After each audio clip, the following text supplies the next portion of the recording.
Welcome to the deep dive. Today is December 8th, 2025, and we are sitting, just 2 days away from a really unprecedented deadline. On December 10th, Australia's world first blanket social media ban for anyone under 16, it officially begins enforcement. Yeah, and seismic shift is not an exaggeration here. When we looked at the sources you provided, the legal docs, the political commentary, and especially the direct quotes from the teens, it was so obvious this is a much, much bigger story than just kids losing TikTok. Absolutely. The headline is, child safety law, simple. But our mission today is to dig way deeper than that. Right. We're going to unpack how the law is actually built, the really surprising and frankly contradictory reactions from the 13 to 15-year-olds it's supposed to be protecting. And this is the big one. And the massive, honestly terrifying, unintended consequence that lands on every single Australian internet user, mandatory digital ID, and the end of online anonymity as we know it. We're pulling this all straight from the Online Safety Amendment Act 2024, connecting the dots between what it says, how people are reacting, and how it's all going to work. And understanding those mechanics, that compliance is really the core of this whole thing. And navigating this whole legal maze, this environment that demands constant tracking of global compliance. It's the perfect time to thank our sponsor, the team that helps organizations stay ahead of these digital shifts. For a full, comprehensive breakdown of all the legal ins and outs, you should visit www.compliancehub.wiki. Okay, so let's get into the nuts and bolts of this. It's called the Online Safety Amendment Social Media Minimum Age Act 2024. The core idea is simple. You have to be 16 to use certain social media. And that timeline is why we're talking about it right now. Right. I mean, this isn't a surprise. The act got royal assent a full year ago, December 10th, 2024. Right. But that 12-month grace period for implementation, it ends in 2 days.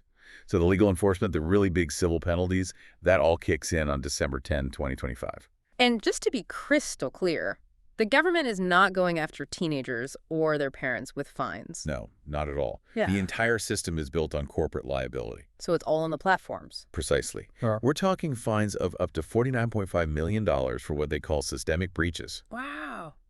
And a breach is basically failing to take reasonable steps to stop under 16s from having accounts. And reasonable steps really means one thing: age verification. So we're already seeing the platforms react then. Oh, yeah. The sources show that the big players like Meta, Facebook, and Instagram, they didn't even wait for the deadline.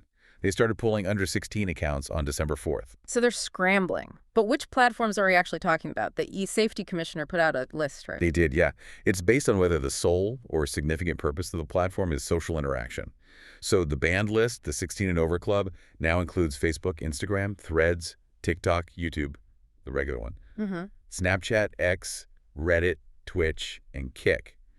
So if you're 15, you're basically cut off from the main digital public square. That list is huge. That's pretty much every major place for identity, for politics, for just consuming content if you're a young person. But then you look at the exempted list, and that's where the logic starts to get a little fuzzy. What's on there?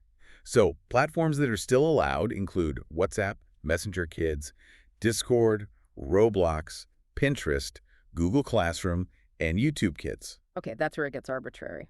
So WhatsApp is fine, which is all about group chats, but Instagram direct messages, which are functionally the exact same thing, are banned. Exactly. Critics say the line is just poorly drawn and easy to get around. It looks like the government tried to protect private messaging and gaming while targeting the big algorithmic feeds. The ones they see as causing harm to mental health. Right. But creating loopholes like that just means users are going to move sideways, not quit. So we've got the law down, but what does it actually feel like for the millions of young Australians who are now on the wrong side of that line? The sources had quotes from them, and it wasn't just a chorus of despair. No, that's the most fascinating part. It's so complex. For example, a 15-year-old named Emma Williamson, she actually admitted to feeling a sense of relief. Relief? Wait, a teenager's relieved to be getting off social media. Yeah. She said, and I'm quoting, "It's also a relief to not have to do that on a platform designed to lure you in and waste your time."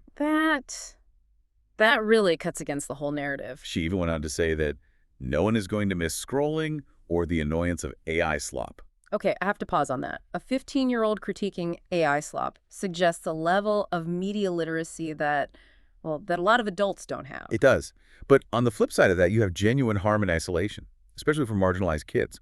A 14-year-old named Sarai Aids called the ban deeply unfair. And why unfair? What was her reasoning? Sarai said social media is a vital tool for self-discovery, for finding support networks.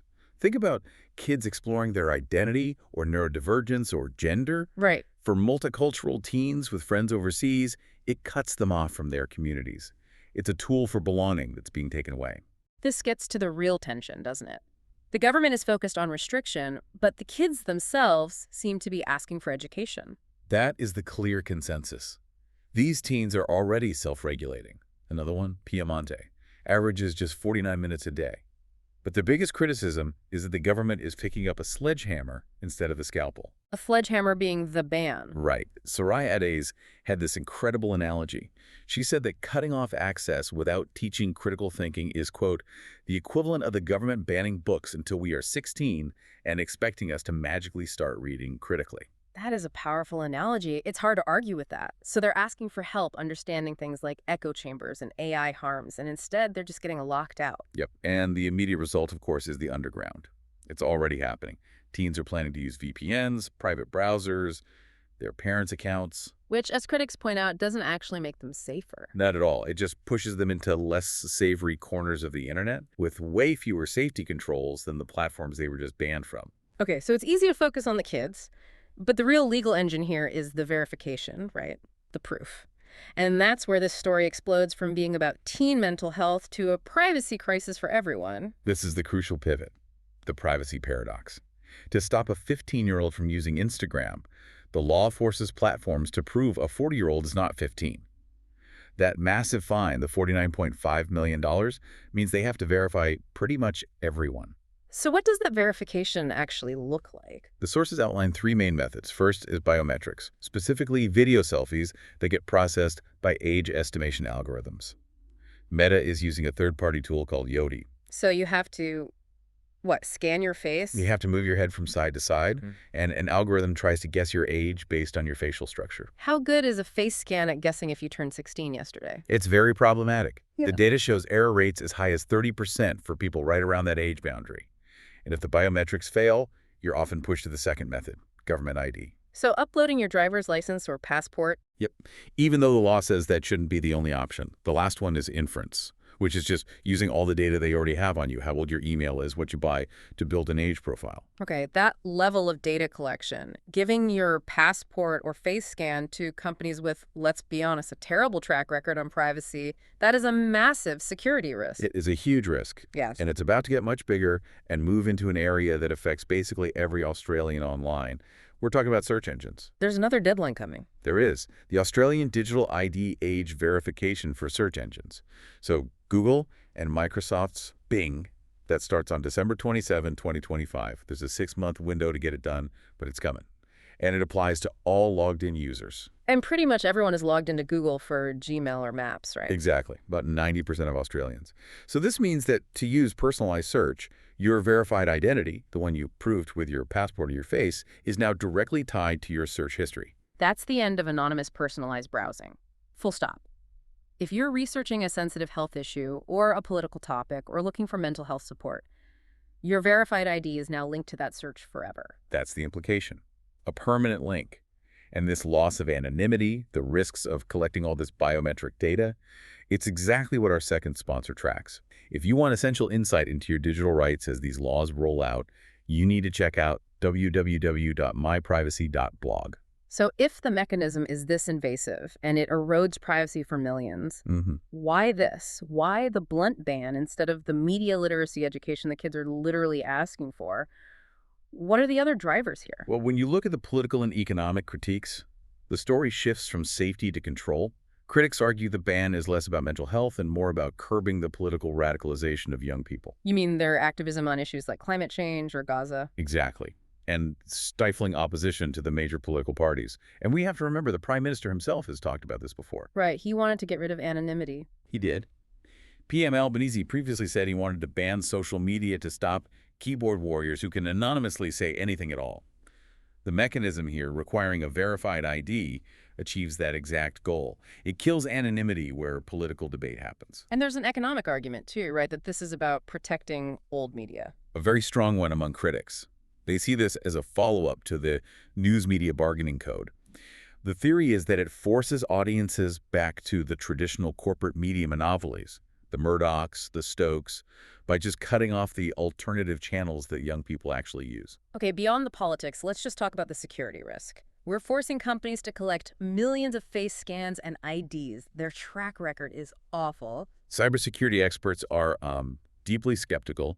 The law says platforms have to destroy the data after verification, but we've seen how that goes. We just have to look at the Optus data breach. The telecom company. Right. They were supposed to delete customer data. They didn't, and millions of Australians had their information leaked. If a telco can't be trusted, why would we trust a tech giant? And the tech giants have an even worse history, internationally speaking. They do. Google, who now has to implement this for search, has paid out billions in fines for privacy violations.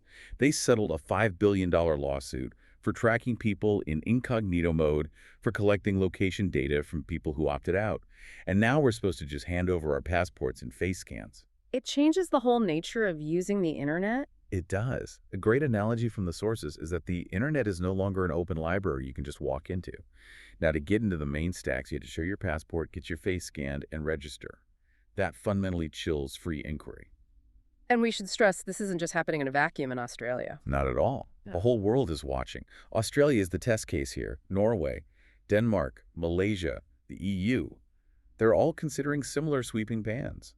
The verification method Australia settles on could become a global blueprint. So we've covered so much, from the specific problem teen mental health to this universal consequence of the solution.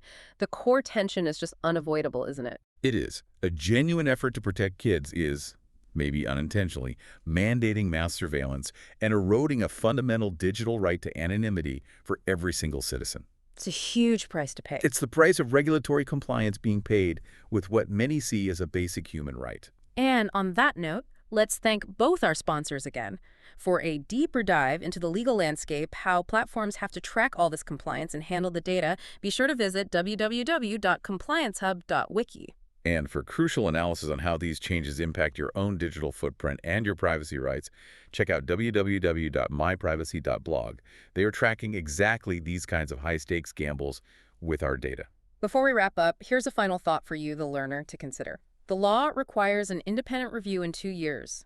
But if 2.4 million young Australians are completely cut off from the main tool of social and political life, what happens when they turn 16 and are just let loose into that world? They'll be walking into these incredibly complex, algorithmic spaces, totally unprepared, without the media literacy or critical thinking skills they would have developed to handle echo chambers, AI slop, and really sophisticated, harmful content. The government is, in effect, banning the School of Hard Knocks, but the students still have to take the final exam. An essential question, and one we will all be watching the world answer over the next 2 years.